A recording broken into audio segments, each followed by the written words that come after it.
moving along, 2 games came out recently while we were away that we had our eyes on. One of them was Evolve, which was the 4v1, 4 people versus giant monster that we thought, is this going to last? Is this just going to be fun for 10 minutes and so on? And then we had The Order 1886, which is Ready at Dawn, which is people from wow, can I not talk today? From Naughty Dog and Blizzard. And we all thought that was going to be good. Visually, it looked beautiful, and it sucked. Guys. Yeah, the reviews on that one have not been very good, unfortunately. Yeah. Guys, what's more surprising? Evolve's success or The Order 1886 bombing? We'll start off with Murph. I'm kind of the opposite reaction. I've heard that I have not heard good things from Order 1866 1886, from yeah. 1886. What like leading up to leading up, people have always been like, this is not looking good, guys. And then when the reviews came out and there was kind of this controversy about it's only 6 hours long, and is that worth it? And then that's a whole other debate that whatever. And the answer is no, by the way. But yeah. Game length doesn't matter. Well, all right. No, yeah, I'm a fan of short games. I'll say that. So, but even still, like, and then I'm not really surprised that it's not good. And I am like, when you talk about Evolve, like playing with your friends or just playing with people is fun. Like this is not hardly revolutionary. Like it's probably part of the reason why one of the biggest games ever was Counter-Strike. I mean, I think just like in terms of hours played and numbers of people playing, it might like Dota or League of Legends might have knocked it off at some point. But even then, that's playing with people. Like yeah, I think a multiplayer game games are fun. It immediately adds a huge lifespan to your game, even if it's perceived as being not as good as a single player game. With the story or with the graphics or whatever, the fact that it's multiplayer adds so much life to a game because you can play with your friends, and that is key. Mm-hmm. Yeah, or just even random people, like but it's hard to like a good AI is either way too good so that you can't even touch it, or it's way too easy, and it's really hard to get that nice like sweet spot. But like people fall into that variability. Yeah, people add variability, which is key to a game. Mm-hmm. So I think I'm more disappointed in the fact that The Order isn't being received very well, because I was looking forward to it. I thought just visually it looked really cool. I'm really into that gothic sort of steampunky feel right now. Mm-hmm. So I think I'm more bummed about that game than happy that Evolves is good, because there are a lot of other interesting co-op shooters out there right now. But I mean, in my opinion, I'm more bummed about the one than excited about the other. Yeah. I think I'm more bummed about Order failing as well, because I looked at it as it's a new IP. We're finally getting something new and different. I love, like you, Clegg, I love like the gothic. I don't know if we want to call it historical fiction. I don't know if we want to call it that. Diesel punk, I think, is the correct. That's probably like the best term to use for it. The reason I say historical fiction is just because you have like Nikola Tesla and like all these other things, like all these historical figures in the game. The one thing that they said, like our friend Ben was talking about it, and he said visually it's really good, and so far he's enjoying it, but I don't think he has only played too much of it, because this will go into another topic, about longevity. But I'm glad I can never really be too surprised about a game's success. Well, granted, I was surprised about Minecraft's success. Yeah. But I think with Evolve, everybody kind of looked at it as like, this is going to be fun, but am I going to be playing this in a month? Am I going to be playing this in a few months from now? Or, is it just going to get old very quickly?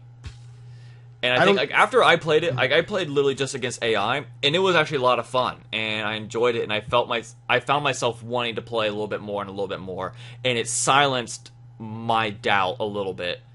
I feel like it's still too early to call long-term success in that game, though, because you remember Titanfall came out, and for 2 or 3 months it was all the rage. Yeah. And now you hear nothing about Titanfall. Yeah, Titanfall goes on sale for $10 on Origin. all the time, or you get a free week's access. Yeah. So I think you really got to give a game like that a year almost to really determine if it's still being played consistently. And what do you consider success anymore? Like that's the next thing, because if a game isn't being played a year from now, that's not a failure. I'd hope not. I would never call that a failure. But if the issue is longevity is what we're looking for, then that's the comparison you make. Yeah, and I guess to bring us back to the order, like I watched a quick look on Giant Bomb. And he was playing it, and it has QuickTime events, guys. Yeah, it's 2015. There are games with QuickTime events. I almost hate madness? I almost hate Resident Evil 4 now, because like when the QuickTime events like first started, I was like, okay, this is cool, but then like it's the same thing with the bullet time when Max Payne first came out. It's like it started becoming, the cliche, like every game had to have bullet time. You had to feel like Neo at one point, and then now it seems like it's QuickTime. Like I don't mind a few QuickTime events here and there. Like I think God of War, but it does feel like a dated mechanic, doesn't it? It feels old. It does. And they did do some like kind of neat stuff that you kind of like. It took QuickTime to the next level, where you kind of have to like move around with the joystick to look at something and then perform a quick. But it's 2015. QuickTime events they're a bad mechanic. Yeah. And all right. The reason they're bad is because I'm trying to enjoy this really cool thing that you rendered for me. Like, hey, here's this really cool fight. I want to watch this fight. I want to pay attention to this fight. Instead, I'm paying attention to see if an X button is flashing on the screen so I can press that. So I can't pay attention to the really cool thing that's happening. Instead, have to focus on, hey, where's Pulls the you X out button? of your immersion. Yeah, and another game that comes to mind recently was I don't know if you call it QuickTime really, but Shadow of Mordor. When you were about to be killed off, you had to hit the correct controls in the right way. And that was fairly unobtrusive. I didn't think about it very much. Maybe the events in the order are more obvious and right. Well, more frequent. With Shadow of Mordor, like, so before that attack happens, you've lost, and there's generally like a couple of seconds where you're like your character falls to the ground, so it's going to happen. Mm-hmm. So and you're not like looking at anything interesting. There's just this orc. The orc says something mean to you, and then the event happens. So it's like a very structured thing.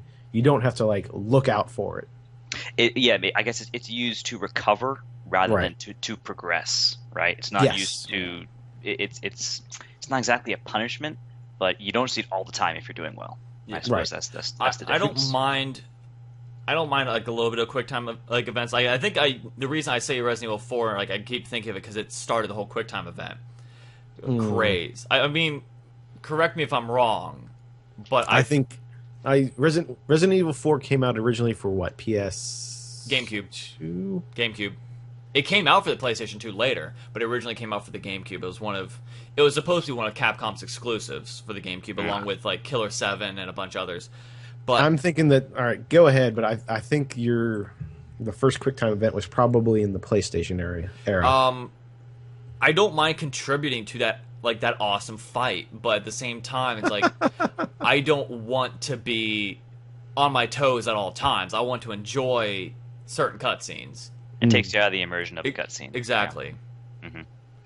But okay, wow. You know what? Wow, we are forgetting the original game that was just QuickTime events. Night Trap.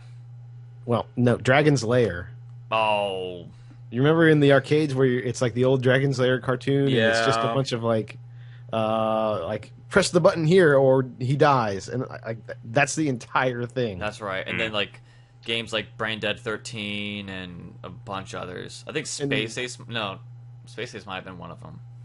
Yeah, but all these go to show dated mechanic, maybe not the best use in a game that comes out today, right?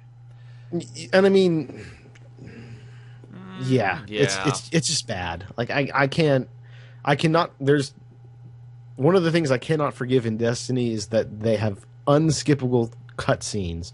That's never a good thing. It's 2015. Yeah, skippable cutscenes. Good catch.